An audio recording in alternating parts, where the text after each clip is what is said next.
Beast Wars Episode 7 Fallen Comrades. Now, as the final episode on the very first disc, I think this was a really cool one because it actually introduced a new character for the Maximals, which I thought was really cool. Character I completely forgot about because the only character I really remember that hasn't shown up yet is the female Transformer, and I don't even remember what season she comes in or anything like that.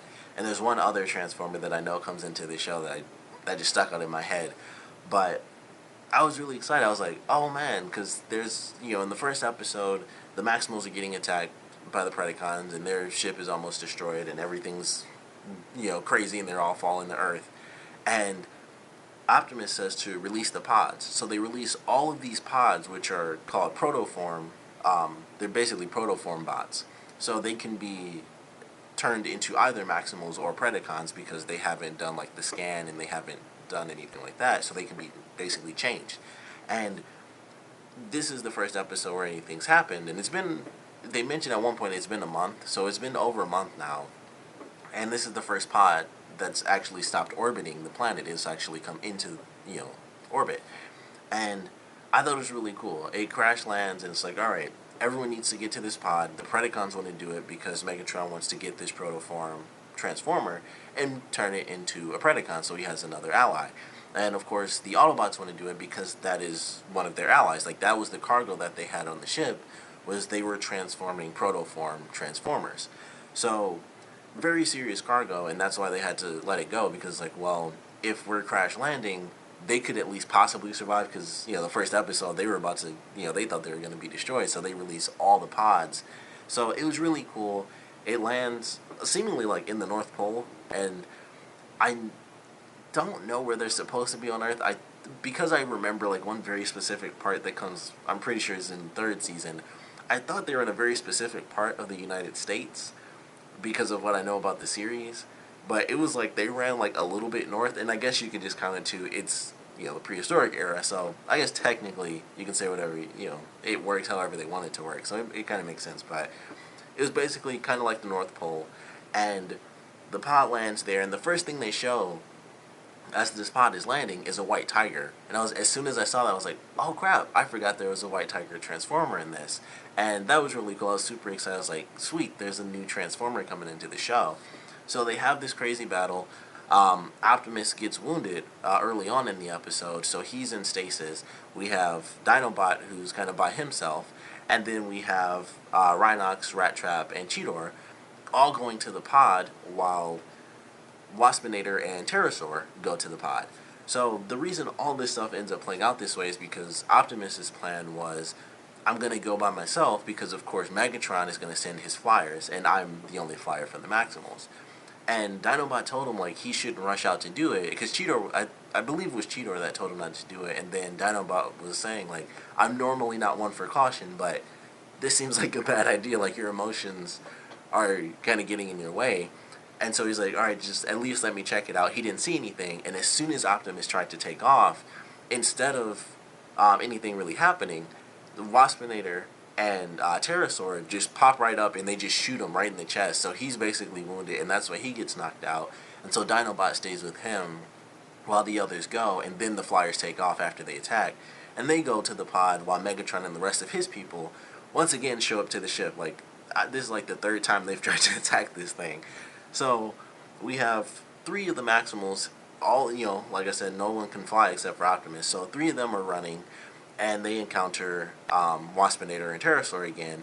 And for whatever reason, there's like just one itty bitty little bridge that they can get across. And of course the Flyers end up destroying it. So it's like, crap, it's gonna take us longer to get to the pod, and they'll most likely get to it first. So we're gonna have to run around, and they tell that to Dinobot.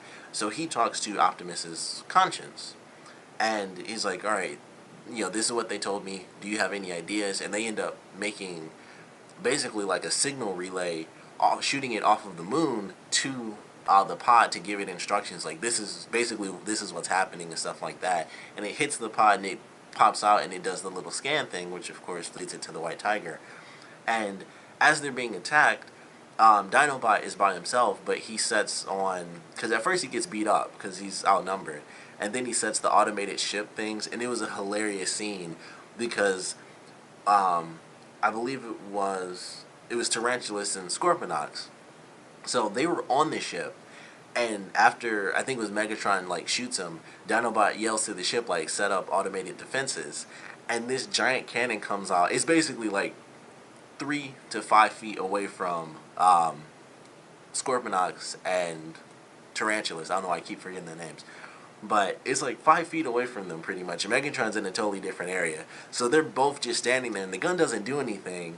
And then Tarantulas like moves 1 foot and does like this, and the gun just turns right to him and it like blows him away. And then Scorponok sees that happen and he starts shaking so much he knows he can't move, but he starts shaking like one of his things is that he keeps snapping his claws. And so he was like snapping his claws and his jaw kept moving and he was shaking so much it registered on him like shaking, and it turned to him and it blew him away. And I was like, that was a hilarious scene because the gun just pops up right in front of them and they're just frozen in place. And then it's like, okay, nothing seems to be happening. And I thought it was weird too. I was like, oh, I thought the guns were just automatically gonna shoot, but it was just like nothing's happening, so the gun was just there. And Tarantulas took that one step and it just sent him flying. Like he took that one shot and was done. Like they were both done. Once the automated defenses came up, Megatron was like, all right, we need to get the heck out of here because the cannons were way too powerful. So Dinobot ends up making it. Um, Megatron actually takes off and heads towards the pod with Waspinator and Pterosaur. And so he gets there with the two of them while the Maximals, they finally make it around.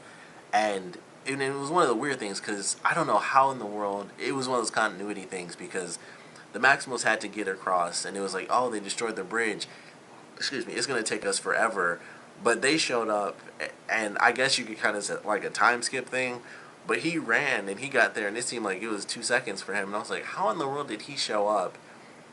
And like the Flyers, they were trying to destroy the pod and stuff, but the Maximals just showed up, and then Megatron showed up like less than a minute of that time, and I was like, that doesn't make any sense. How did he get there so incredibly fast? But I let that go, old stuff. And so initially they're like, all right, well, we're going to stop you guys from getting to the ship. And then when Megatron shows up, he sees two white tigers. And he's like, well, if you do that, or if you try to stop us, I'll kill off, the natural life on this planet. And so, of course, the Maximals, being the good guys, they're like, all right, we won't do that.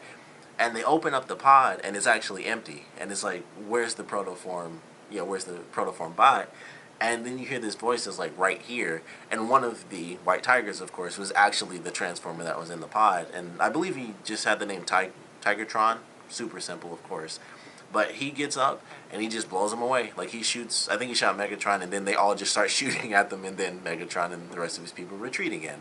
So we get a new Transformer in, which I thought was really cool. The only unfortunate thing is it's one of those things where it's like, hey, here's a brand new character, but they're the character who's like, I can't be with the main team, but I'm here if you need me, so I'm sure he'll show up in like 2 or 3 episodes. He might be in the next one because he's a brand new character, so they might just skip time and say like, hey, we need your help. But he was like, my circuits, it was like his memory circuits or something like that, his identity circuits were destroyed in the crash, so he didn't know who he was or even which side he was on until they had the confrontation when Megatron pointed the gun at him and the other tiger, and the Maximals were like, all right, we'll give up ourselves to let them live. And that's what helped him realize what side he was really, or at least wanted to be on because of that. So and I would assume because he was, a protoform Maximal, he was meant to be one of the good guys. But he felt like he had to, for whatever reason, he said, I have to stick with my own kind, which I guess to him is the white tiger, just because that's what he turned into. He feels closer to them, which I thought was a little weird, because I'm like, he at least knows that he's a robot, not like an actual tiger. So I thought that was a little weird bit of dialogue, to be totally honest, but he was still fine. I always liked the design of the character. Like, once I saw the white tiger, I was like, oh, and then he transforms, and very similar to Cheetor, except he's a tiger, so he's got the stripes and stuff, and he's black.